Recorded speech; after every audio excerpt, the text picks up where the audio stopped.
Sejam todos bem-vindos ao nosso canal Café com Alma. Eu sou Geisa Braga e vocês já me conhecem. Estamos aqui com Rai Barreto, também conhecido de vocês, e Juliano Moreira. Pessoal, o último episódio repercutiu bastante nas redes sociais e vocês fizeram muitas perguntas sobre dúvidas em relação ao espiritismo, que na verdade é a nossa religião. Esse canal não foi pensado para direcionar sobre espiritismo, porém todo assunto que a gente trata, vez ou outra, encaixa na espiritualidade. A gente acha, não tem certeza, que já deve ser inclusive os espíritos atuando sobre nós, como a pergunta lá 459 do Livro dos Espíritos, para que isso aconteça. Então, para esclarecer todas essas dúvidas de vocês, hoje a gente vai fazer um episódio especial só com perguntas de vocês. E para começar, vou jogar no ar essa primeira pergunta. Espiritismo, Umbanda, Candomblé, é tudo a mesma coisa? E aí, Júlio? Você que gosta de tocar Exum, né? Que ficou devendo no último episódio. Não é. Existe uma diferença, né? Kardec, quando ele inaugura a codificação, por assim dizer, né? Com o Livro dos Espíritos, né? 18 de abril de 1857, ele traz alguns termos justamente para diferenciar. Existem muitas religiões espiritualistas. O Candomblé, a Umbanda é uma religião espiritualista. Religiões que falam do espírito são religiões consideradas espiritualistas. O espiritismo também é uma religião espiritualista, por assim dizer, porque fala do espírito. Só que espírita, somente a doutrina. Tanto que Kardec trouxe o termo, né, espiritismo, para poder diferenciar das religiões espiritualistas. Espírita ou espiritista, para diferenciar as pessoas ou adeptos da religião, da doutrina, das outras religiões. Então, o espiritismo é uma coisa, né, é o que se fundamenta através da codificação trazida por Allan Kardec, organizada por Allan Kardec, trazida pelos espíritos. E religiões que falam sobre o mundo espiritual, como um todo, são religiões espiritualistas. Espiritismo é espiritismo, Umbanda é Umbanda, Candomblé é Candomblé. Então são religiões diferentes, são religiões distintas. A Umbanda tem alguns elementos, né, que traz algum sincretismo, tanto do elemento do Candomblé por ser religião de matriz africana, traz alguns elementos também do espiritismo incorporado dentro dos seus preceitos e algumas coisas inclusive de catolicismo dentro também ali, dentro dessa mistura assim, da Umbanda, assim, que algumas pessoas olham de fora e veem. Candomblé é uma religião de matriz africana, né? Fala sobre o panteão africano, fala sobre os orixás. E o espiritismo é uma doutrina trazida pelos espíritos e organizada por Kardec, né? Kardec foi o organizador, ele que dá esse formato pedagógico, ele era pedagogo, então ele traz esse formato, perguntas e respostas, perguntando sobre várias coisas, sobre vários assuntos, e os espíritos é que vão responder. Então também não é nem a doutrina não é de Kardec, que algumas pessoas inclusive falam, né? A doutrina é de Kardec. Não, a doutrina não é de Kardec. Kardec foi o organizador. Né? Kardec foi quem compilou São João. Aqui na Bahia é assim. Aqui na Bahia é assim. É assim, então você vai escutar uma bombinha. Ou é São João ou é o Bahia. O Bahia não joga hoje, ele sabe, é São João. E então, Kardec, ele não é a pessoa que trouxe o espiritismo, ele é o organizador, por assim dizer. É que eu só queria fazer um adendo aí. Uma correção. Não, muito bem explicado por você, por sinal, é que, embora as diferenças doutrinárias, as diferenças dos dogmas trazidas pelas religiões, espiritismo, do Candomblé ou da Umbanda, não impede a atuação dos espíritos. Lá, da mesma forma, atuam os espíritos. Entendidos de uma forma de energia, vinculados à natureza e tal, mas a atuação do Espírito se faz presente, né, também no contexto dessas religiões. E o propósito é o mesmo, né, é melhorar o ser humano, é melhorar a coletividade, é falar de uma linguagem de amor. Então, acho que a gente precisa estar muito aberto também a novas formas de lidar com o Espírito. Porque não é propriedade da doutrina espírita lidar com o Espírito. O Espírito já existia desde que o homem se entende por homem, né? Então, assim, não é propriedade da doutrina espírita. A gente não pode se apoderar como se fosse o único dono dessa realidade. Embora a gente entenda que isso dê um avanço, porque a nível de conhecimento, nível de pesquisa, de comprovação da sua própria realidade, Kardec trouxe na sistematização com o conteúdo da codificação. Então, isso deu um norte diferenciado à doutrina espírita, né? Agora, tem um outro ponto aí também. Isso não deve e não pode fazer com que o espírita se sinta superior ou melhor do que as pessoas de outras religiões por causa disso. Em virtude de ter um conhecimento, em virtude de trazer um processo mais fundamentado pela ciência, né? A nível de existência da verdade espiritual. Então não pode existir essa discriminação, esse preconceito. Não deve, inclusive, né? Porque se o espírita ele se permite ser alguém melhor a cada dia, a gente não pode continuar se comportando como a gente se comportava antes. Até por causa de uma abertura que se deu em relação a esse preconceito, essa discriminação, né, inclusive da diversidade espiritual existente, surgiu a Umbanda no Brasil. Né? A Umbanda surgiu no Brasil, né? Fruto de um médium que participava, inclusive, de uma reunião mediúnica em casa espírita. Né? Esqueci o nome dele agora. Né? Que aí veio o caboclo das sete encruzilhadas, né? E criou a Umbanda no Brasil. Né? Então, de certa forma, esse nível de preconceito e discriminação foi importantíssimo porque surgiu uma nova proposta em relação com a espiritualidade. Se me permite, eu acho que nós devemos, inclusive, aprender mais com os espíritos. Porque uma pessoa que, inclusive, se comporta assim, na minha visão, ele está equivocado. E ele não tem aprendido, então, um espiritismo. Porque se o espírito, né, permeia e povoa todo o universo, e a gente sabe que as religiões também são permeadas por espíritos, quem é que me garante que um espírito que trabalha em uma casa espírita, por exemplo, não trabalha numa casa de umbanda, num terreiro de candomblé, numa casa de preconceituoso pensar assim. E a gente sabe que a gente tem relatos, inclusive de espíritos que são venerados dentro da doutrina espírita, que levam espíritos para casas de matrizes africanas para ser trabalhados, porque a casa espírita não consegue atender.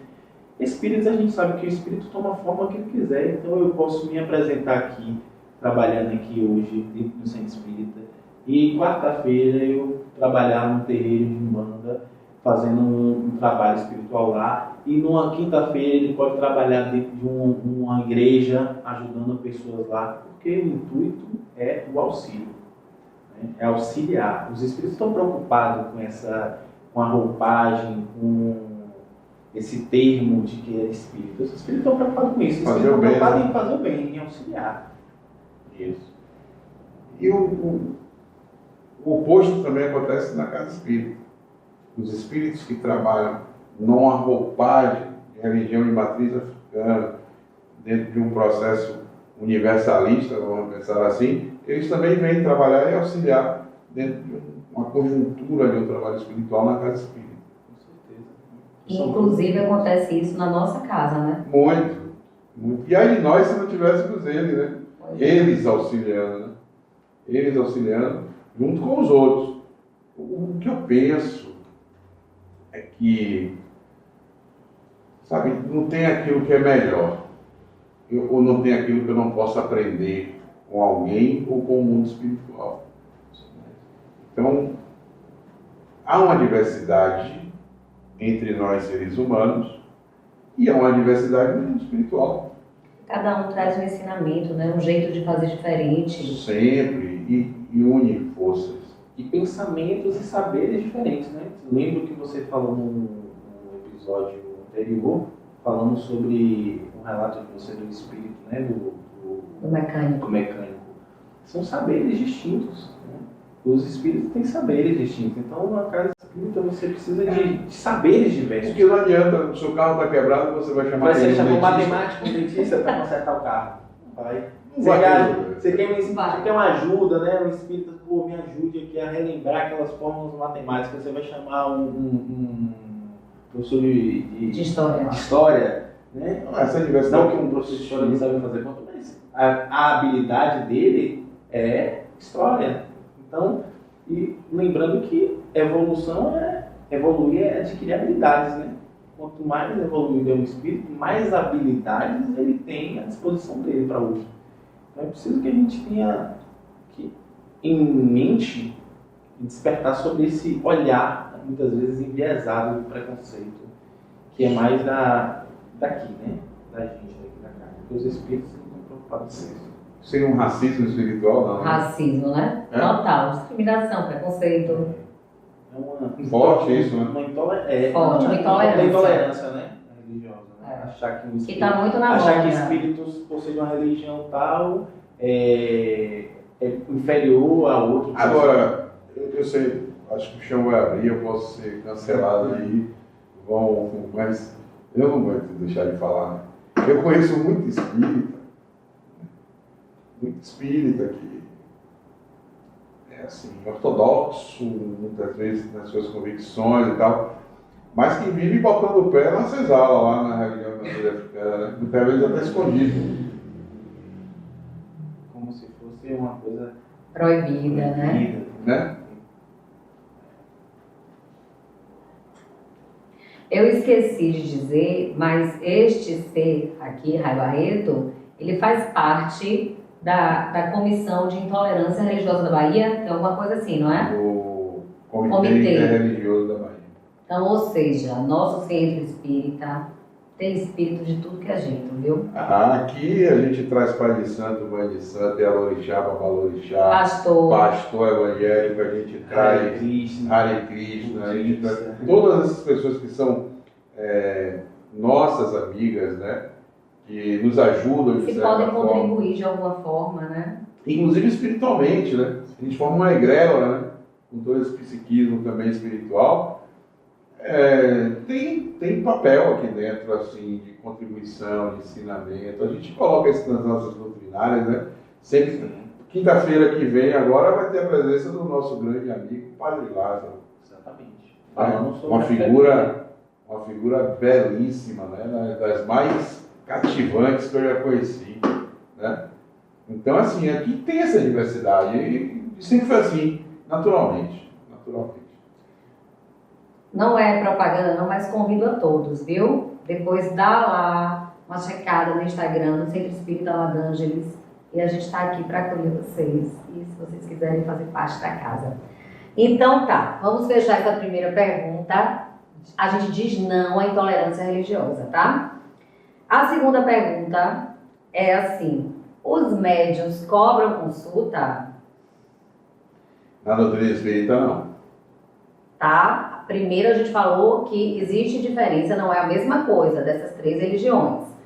Então, o Rai Barreto vai esclarecer, vai lá. Na doutrina espírita, não. Não cabe, porque os ensinamentos trazidos pelos espíritos, através de Kardec, na codificação da doutrina espírita, estabelecem e sugerem, né? Vamos até entrar no entendimento de sugestão por uma questão ética, moral e desprendimento, né?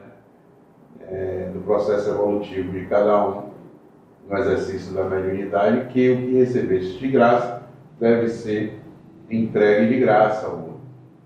Então, para a doutrina espírita, não. E outras religiões cobram-se, sim, os médiuns, os seus serviços, né? Através do recurso mediúnico e a atuação dos espíritos. Mas a doutrina que estabelece o processo deles é outra. O espiritismo não cabe isso. O espiritismo não cabe nenhum tipo de remuneração com relação a nenhum papel que você exerce na casa espírita. Então, por exemplo, o dirigente da casa espírita não é remunerado por nada, é diferente de outros segmentos religiosos, né? O trabalhador da casa espírita não é remunerado por nada, a não ser aquilo que a gente entende de bônus horas, né? Que é um mérito no mundo espiritual. Né?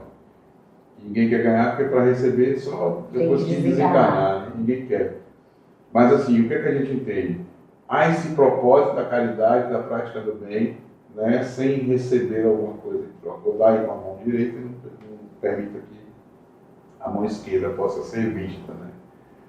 Ou possa perceber o processo da caridade. Então, no espiritismo não. É uma questão que muita gente até fica em dúvida, né? Porque veio em outros segmentos religiosos essa proposta. Né? No espiritismo, o dirigente, o trabalhador, ele tem que ter sua vida profissional, tem que ter sua vida religiosa, ter sua atuação nessas dimensões de vida, independente dos espíritos. E até uma prática muito comum na doutrina espírita, por exemplo, escritores espíritas, eles normalmente doam, né, os direitos autorais dos livros para instituições religiosas, de caridade, praticam o espiritismo ou não, né? Justamente porque existe um processo ali de participação no mundo espiritual em que não há uma propriedade intelectual do autor do livro. E normalmente essa propriedade ela vem de forma intelectual do mundo espiritual em conjunto com o médium que está ali, né? Por via de psicografia e outros recursos mediúnicos. O que destina a isso é o trabalho do bem, a divulgação da doutrina. Então, o espírita, ele dissocia dinheiro e trabalho no âmbito da caridade. Exemplo aí, Chico Xavier, né? Quantos livros foram psicografados? Nunca ficou com nada, né? Eu sabia esse número, eu acabei esquecendo. Mais de 400. Mais de 400.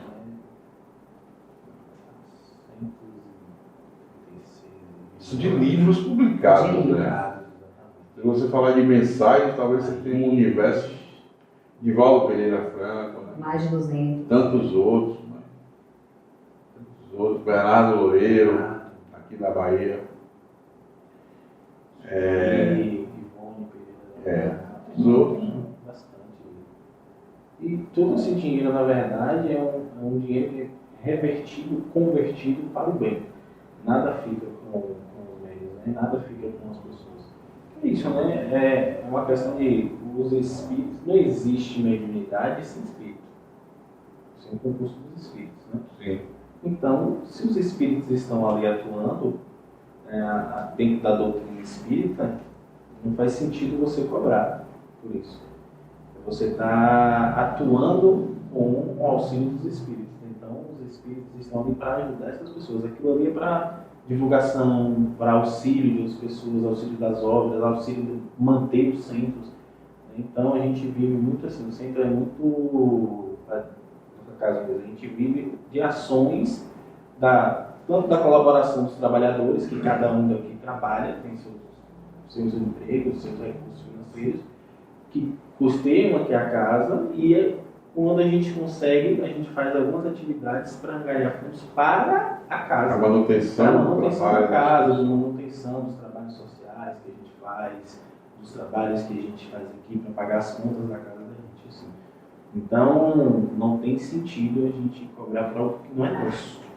Uma coisa é, terapeuta quer dar um curso usando a casa, por exemplo, seria uma outra coisa, é uma propriedade intelectual dele. E não que ele cobre, e não que ele cobra. Mas ele falando, é uma outra coisa, porque é ele, um profissional, está usando. A gente cobra uma inscrição para participação, mas que é revertido para a instituição, não para mim. Exato. Aí não tem nenhum problema. Mas trabalhos espirituais, ninguém da gente aqui, ninguém espírita, se tese que é um comprometimento desse. Um karma desse. Então, para fechar essa pergunta, nos centros espíritas, que vocês já entenderam agora, que é uma religião, né, uma doutrina que foi codificada por Kardec, não se cobra nada, tá? Normalmente as casas vivem de doações, ou então de alguns institutos que as mantêm. E assim, eu queria até estar lá dentro, né? Não querendo fazer tipo, uma defesa, mas algumas religiões de matriz africana também que cobram, algumas religiões que cobram para poder ter uma consulta, muitas vezes são, não necessariamente porque o cara está cobrando para poder ter um dinheiro em benefício próprio. Às vezes é um trabalho que o cara vai fazer e que ele tem, o cara vai fazer limpeza, aí eles usam grãos, usam negócio, o cara tem que comprar aquilo, de onde sai esse dinheiro? O cara vai fazer alguma coisa, uma vela, ele tem que comprar uma vela, fazer uma usa, elementos que ele usa e que custam dinheiro e que se não sai do bolso dele. Então, assim, às vezes não é porque a religião dessa está cobrando, quer dizer que é uma religião que está errada, não. E o papel da gente não está aqui para julgar, né? Para também não ficar aparecendo aqui de casa e falar assim, então a pessoa que cobra está errada. Não, doutrina espírita, outras religiões são outras religiões. Né? Você pode entrar na igreja, a pessoa cobrar o dízimo dela, está pagando o dízimo. Então, é cada qual com seu pau. A gente é que não quer esse cargo para a gente. Né? É isso aí. Uma outra pergunta aqui, muito frequente, é assim, né? Porque tem muita gente que tem medo também de ir em casa espírita, né? E aí eu acho que é por isso que está vindo aqui essa pergunta. Todo espírita vê espíritos desencarnados? Pare tudo, porque vai dar problema. Vai dar problema. Vou lançar logo uma polêmica. Nenhum espírita vê espírito desencarnado. É por aí mesmo. E quem disse que já viu, está mentindo. Aí pode parar. Agora deve estar todo mundo perguntando assim, deve estar tem um cataclismo aqui, o mundo vai acabar, mas eles espremem. E quem fica dizendo que está vendo espírito aí, está mentindo. Essa é a verdade. E eu sou espírita. O povo de casa tá assim, ó, fervendo a cabeça. Como é que é isso? Como assim? Não tem como ver espírito, né? O que você vê é o corpo perispiritual, que é um envoltório semimaterial do espírito, ou seja, que o espírito se utiliza ali, né, para interagir com o mundo físico.